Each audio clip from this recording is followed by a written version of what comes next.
ওকে, ভিডিওর প্রথমেই আমি বলে রাখি, আমি কোনো কন্ট্রোভার্সি ক্রিয়েট করছি না। অ্যাকচুয়ালি আমার এটা একটা বার্তা সবার উদ্দেশ্যে, বিশেষ করে এই ড্রাইভার দাদা ভাইয়ের উদ্দেশ্যে। যদি আমার ভিডিওটা আপনার কাছে অবধি পৌঁছায়, আপনার কাছে করজোরে আমার নিবেদন থাকবে, দয়া করে এরকম ভুলটি আর করবেন না।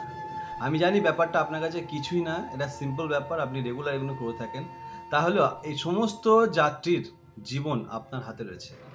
একটা ছোট্ট মিস্টেক একটা বড় দুর্ঘটনা নিয়ে আসতে পারে। আমরা কিছুদিন আগেই দেখেছি এরকম পথ দুর্ঘটনা হামেশাই হতে থাকে। তো অনুরোধ করবো দাদাভাই, প্লিজ যখন আপনার খুব প্রয়োজন, আপনি যে স্টপেজের সামনে দাঁড়াচ্ছেন সেখানে দাঁড়িয়ে আপনি করে নিন, মোবাইল সার্ফিং করে নিন, কল করে নিন। 2 মিনিট বেশি লাগবে, তাতে কোনো অসুবিধা যাবে না। কিন্তু এরকমভাবে হাই স্পিডে আপনি চালাতে চালাতে দয়া করে এরকমটি আর করবেন না। আমি আপনার সামনে বসছিলাম, আমার তো খুবই ভয় লাগছিল, বাট আমি জানি সামহাও এটা ইজ নর্মাল ব্যাপার।